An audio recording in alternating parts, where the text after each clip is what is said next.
Final cricket हुई और पाकिस्तान वो सीरीज जीत गया।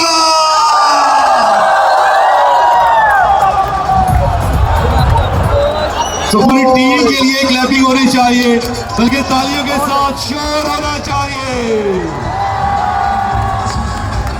और फर्स्ट टाइम शाहीन शाह अफरीदी ने एज अ कैप्टन लीड किया टीम को।